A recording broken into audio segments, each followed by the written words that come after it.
Good morning, student. Today I will discuss a new topic that is budget line.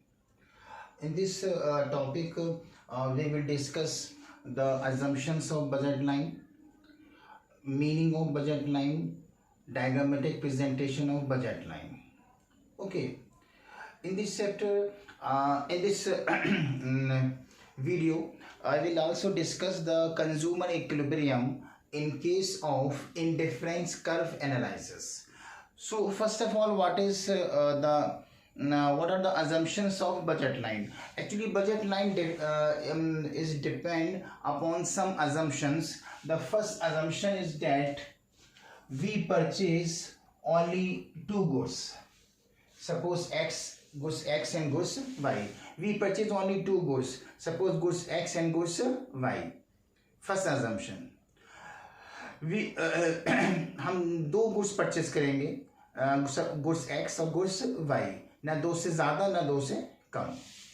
Second assumption है price of goods remain same. Goods के जो price हैं वो same रहेंगे. अगर goods x की एक यूनिट 4 रुपीज की आती है तो 4 की रहेगी. गुड्स वाई की एक यूनिट अगर 2 रुपीज की आती है तो 2 की रहेगी. ना प्राइस इंक्रीज होंगे ना प्राइस डिक्रीज होंगे, प्राइस कांस्टेंट रहेंगे. सेकेंड एजम्पशन जो हमने एज्यूम किया है इसमें. Next third assumption, income of the consumer is also remain same. Consumer की जो इनकम है वो भी क्या रहेगी, कांस्टेंट रहेगी. कंज्यूमर की जो इनकम है वो भी सेम हमने एज्यूम की है इसके अंदर. The expenditure on purchasing different combinations of two goods are remain same. तो हमारे पास दो गुड्स हैं, suppose goods x and goods Y. इन ये गुड्स एक्स और गुड्स वाई हमारे पास दो गुड्स हैं. इन दो गुड्स के ये डिफरेंट कॉम्बिनेशन है और हर कॉम्बिनेशन को परचेज करने में जो एक्सपेंडिचर होगा वो एक्सपेंडिचर क्या रहेगा, रिमेन सेम. सपोज 20 रुपये एक्सपेंडिचर है, सेम रहेगा. The expenditure on purchasing different combination of two goods is remain same. ये नेक्स्ट एग्जाम्पशन. एक और एग्जाम्पशन है कि income is equal to expenditure. Income expenditure के इक्वल होगी. अगर हमारी इनकम 20 रुपीज है तो हमारा एक्सपेंडिचर भी 20 रुपीज है. It means income is equal to expenditure.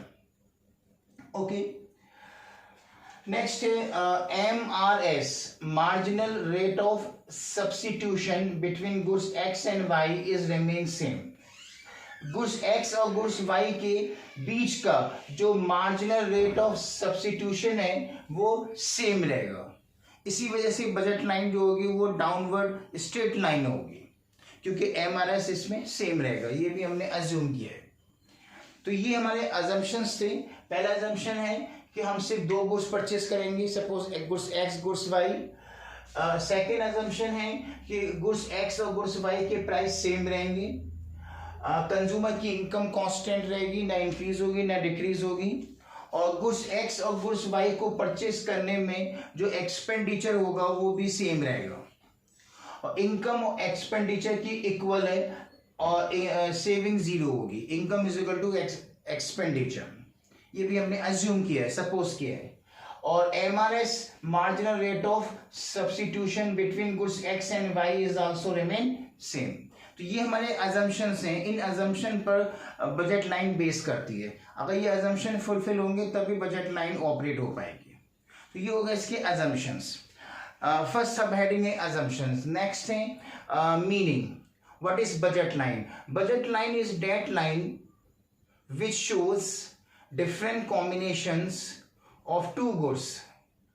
Each and every combination can be purchase by same expenditure.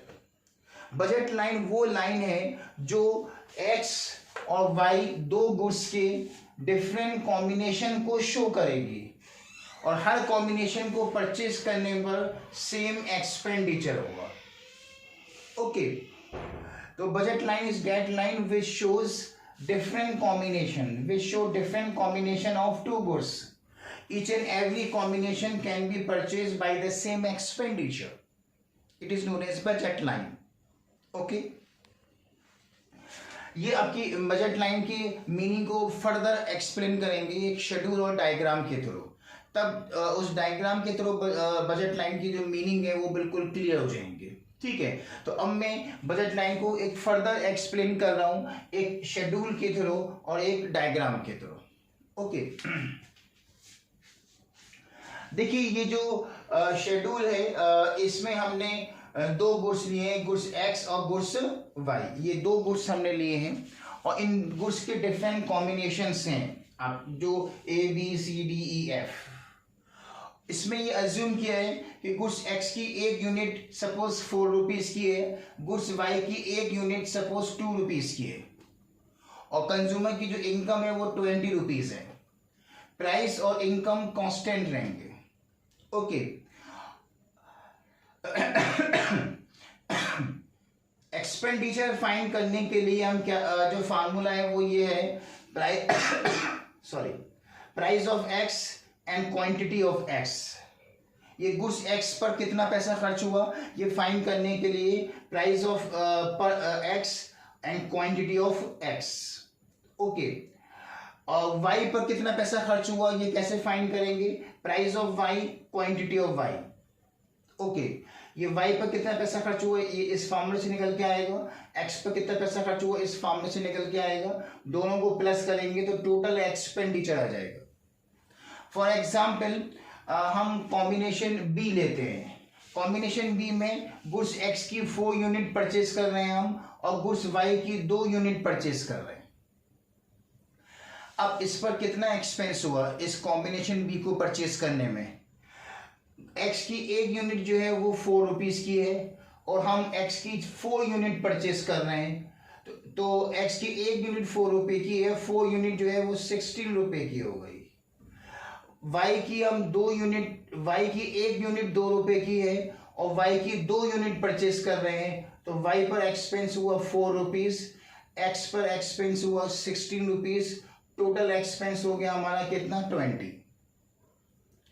इसी तरह से अगर हम कॉम्बिनेशन सी को देखते हैं कि कॉम्बिनेशन सी के अंदर हम गुड्स एक्स की जो है वो 3 यूनिट परचेज कर रहे हैं और गुड्स वाई की 4 यूनिट परचेज कर रहे हैं. ओके, गुड्स एक्स की 3 यूनिट है, गुड्स एक्स की एक यूनिट जो है वो 4 रुपए की आती है. तो 3 यूनिट परचेज कर रहे हैं तो ये 12 रुपीज एक्स पर हमारे एक्सपेंडिचर हुआ. और y की 4 यूनिट परचेस कर रहे हैं, y की एक यूनिट 2 रुपए की है और 4 यूनिट जो है वो 8 रुपए की होंगी. y पर 8 रुपए खर्च हुए, x पर 12 रुपए खर्च हुए. टोटल एक्सपेंस कितना हो गया 20. तो हमारा जो अजम्पशन है वो ये है कि एक्सपेंडिचर जो रहेगा वो क्या रहेगा, रिमेन सेम रहेगा. ठीक है, इसलिए से एक और देखते हैं कॉम्बिनेशन डी. कॉम्बिनेशन डी के अंदर x की 2 यूनिट परचेस कर रहे हैं और y की 6 यूनिट परचेस कर रहे हैं. x की एक यूनिट 4 रुपीज की है तो 2 यूनिट परचेस करेंगे तो 8 रुपए खर्च हुए एक्स पर. वाई की एक यूनिट 2 रुपए की है, 6 यूनिट परचेस कर रहे हैं तो वाई पर खर्च हुए 12 रुपए, एक्स पर खर्च हुए 8 रुपए. टोटल 20. इस तरह से एक्स और वाई दो गुड्स हैं, इन दो गुड्स के ये डिफरेंट कॉम्बिनेशन है. हर कॉम्बिनेशन को परचेस करने में सेम एक्सपेंडिचर हो रहा है, that is 20 20 20 and 20 rupees. Okay, इस तरह से हमारे पास दो गुड्स हो गए. एक गुड्स, इस तरह से हम ये देख रहे हैं कि एक्स और वाई दो गुड्स हैं, इन दो गुड्स की ये डिफरेंट कॉम्बिनेशन है और हर कॉम्बिनेशन को परचेस करने में सेम एक्सपेंडिचर हो रहा है.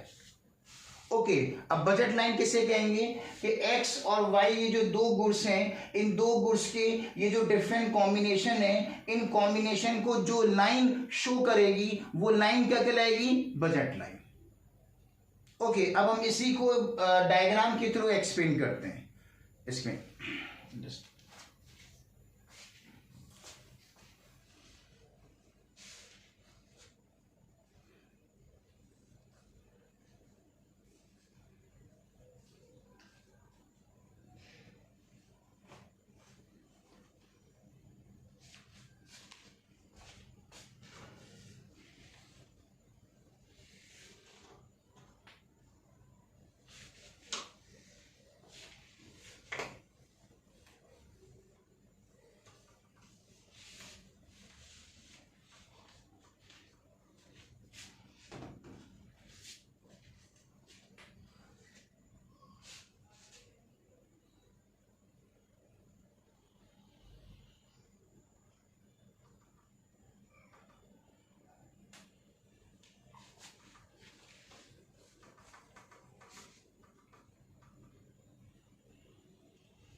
जो गुड्स इसमें एक्स एक्सिस पर हमने गुड्स एक्स लिया है और वाई एक्सिस पर हमने गुड्स वाई लिया है। इसमें एक्स की जो यूनिट है वो 1 से लेकर 5 तक है। 1 2 3 4 5 6। वाई की जो यूनिट है वो 0 से लेकर 10 तक है। 0 2 4 6 8 10। ओके, ये जो कॉम्बिनेशन है गुड्स एक्स और गुड्स वाई के, ये जो डिफरेंट कॉम्बिनेशन है, इन कॉम्बिनेशन को हम एक लाइन के थ्रू शो करेंगे और वो लाइन क्या कहलाएगी? आपकी बजट लाइन। और हर कॉम्बिनेशन को परचेज करने में सेम एक्सपेंडिचर है। ठीक है, एक कॉम्बिनेशन स्टार्ट करते हैं बी से। कॉम्बिनेशन बी से स्टार्ट करते हैं। इसमें कॉम्बिनेशन बी के अंदर एक्स की 4 यूनिट हम क्या कर रहे हैं? परचेज कर रहे हैं। एक्स की 4 यूनिट तो 4 के ऊपर, और वाई की 2 है तो 2 के सामने। इस तरह से ये हो गया कॉम्बिनेशन बी। कॉम्बिनेशन सी है, एक्स की 3 यूनिट परचेज कर रहे हैं और वाई की 4।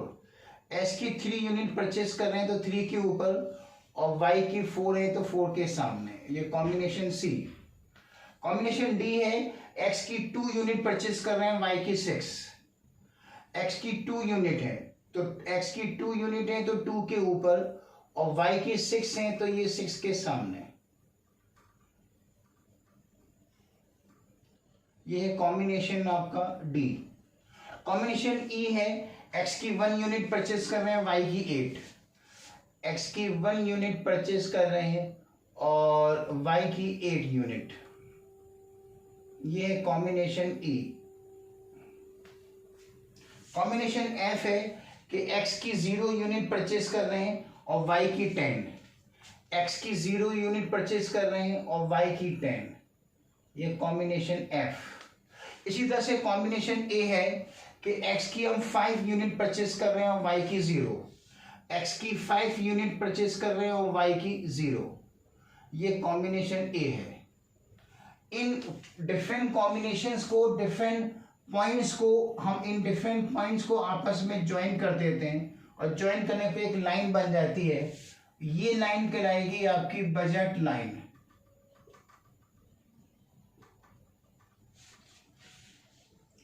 पॉइंट डी शो कर रहा है कि एक्स की 2 यूनिट परचेज कर रहे हैं और वाई की 6 यूनिट। पॉइंट ई शो कर रहा है कि एक्स की 1 यूनिट परचेज कर रहे हैं और वाई की 8। पॉइंट बी शो कर रहा है कि एक्स की 4 यूनिट परचेज कर रहे हैं और वाई की 2 यूनिट परचेज कर रहे हैं। ओके, अब सुनिए दोबारा से, what is budget line? Budget line is that line which shows different combination of two goods x and y. Each and every combination can be purchased by the same expenditure, that is 20 rupees each. Okay, ये जो A F ये budget line है। A F budget line है तो A F budget line वो line है जो x और वाई 2 गुड्स के डिफरेंट कॉम्बिनेशन को शो कर रही है, और हर कॉम्बिनेशन को परचेज करने में सेम क्या हो रहा है? एक्सपेंडिचर। तो in short, what is budget line? Budget line is that line which shows different combination of 2 goods. Each and every combination can be purchased by the same expenditure. It is known as budget line. Budget line की जो equation है उसको हम इस तरह से भी लिख सकते हैं, p x into q x, p y into q y is equal to income. ये एक्स पर कितना पैसा खर्च हुआ? P x into q x. Y पर कितना पैसा खर्च हुआ? P y into q y is equal to y. Y मैंने इनकम, कैपिटल वाई मैंने, ये कैपिटल वाई है, इट मीन्स इनकम। ये बजट लाइन को हम इस तरह से भी शो कर सकते हैं, ठीक, मतलब इक्वेशन के फॉर्म में।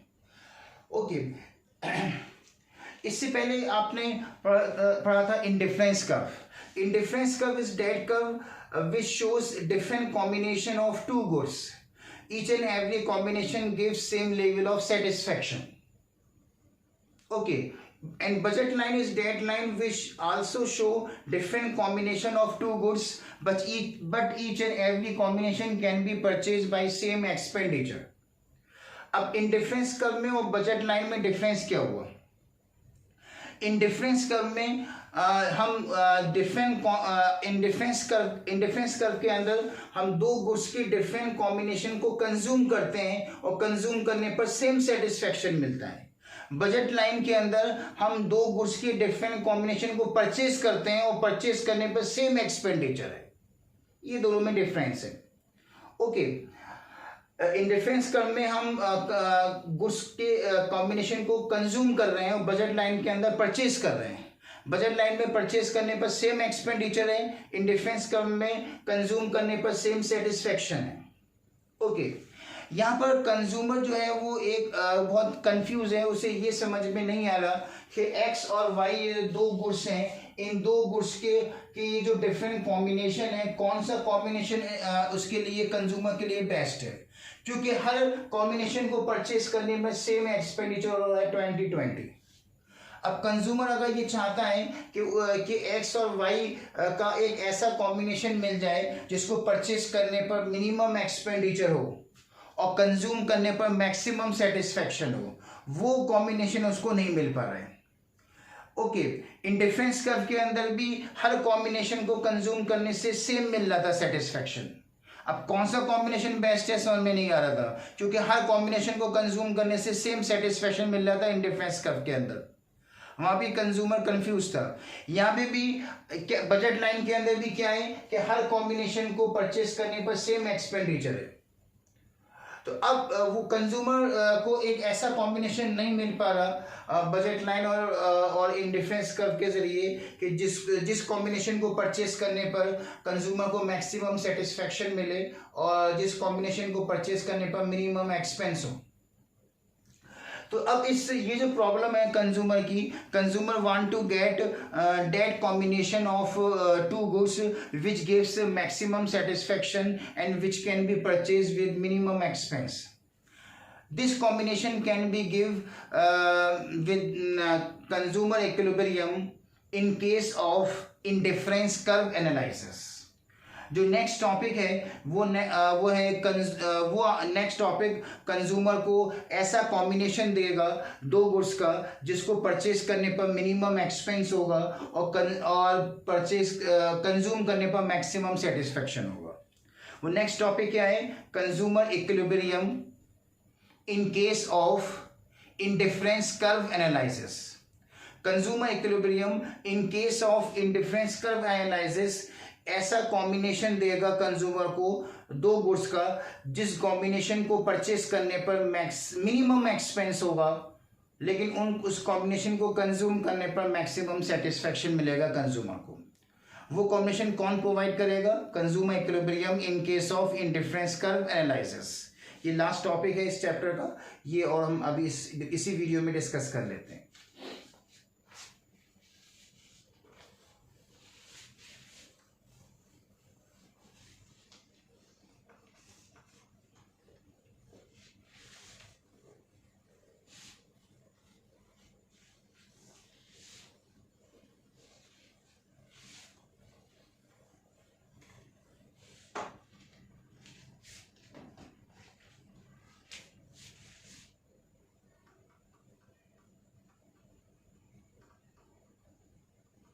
Consumers equilibrium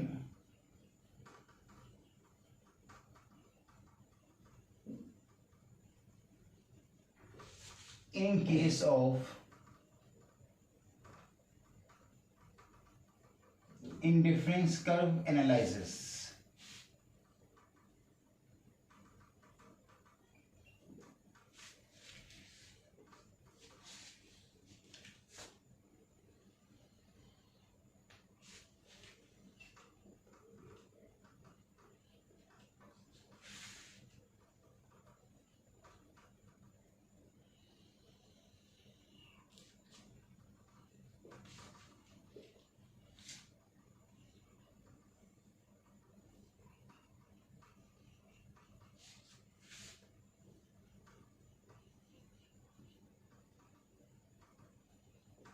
okay, next topic है आपका consumers equilibrium in case of indifference curve analysis. Okay, इसके अंदर हम बजट लाइन और इंडिफरेंस कर्व दोनों को एक ही डायग्राम में साइमल्टेनियसली ड्रॉ करेंगे। ओके,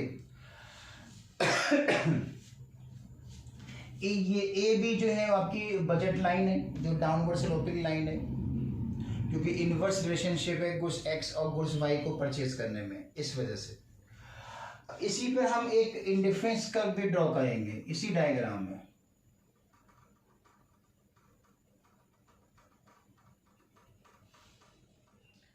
IC1 ये एक इंडिफरेंस कर्व है, और ये इंडिफरेंस कर्व जो है वो इस ए बी बजट लाइन को पर टेंजेंट है, टच कर रहा है। कहां पर टच कर रहा है? पॉइंट ई पर। ओके, अब सुनिए, consumer equilibrium can be achieve in case of indifference curve analysis when indifference curve is tangent to the budget line. This point is known as consumer equilibrium point. Okay, अगर आपका topic आता है कि what is consumer equilibrium in case of indifference curve analysis, ये topic अगर 6 marks में आता है तो पहले आप इंडिफरेंस कर्व के assumption, meaning, diagram, schedule draw करिएगा। फिर बजट लाइन के assumption, meaning, diagram, schedule draw करिएगा। उसके बाद फिर आप ये लिखेंगे कि consumer equilibrium can be achieve in case of indifference curve analysis when indifference curve is tangent to the budget line.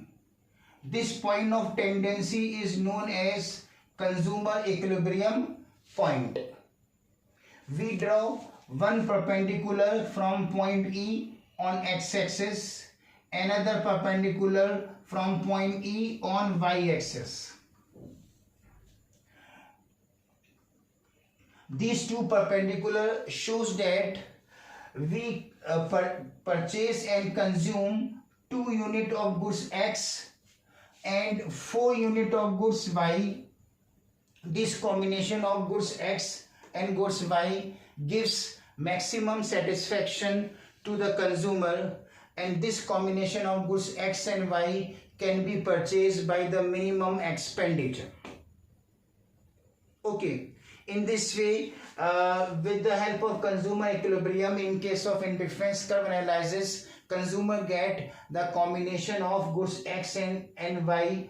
This combination, 2 unit of X and 4 unit of Y, can give maximum satisfaction to the consumer, and consumer can purchase this combination with minimum expenditure.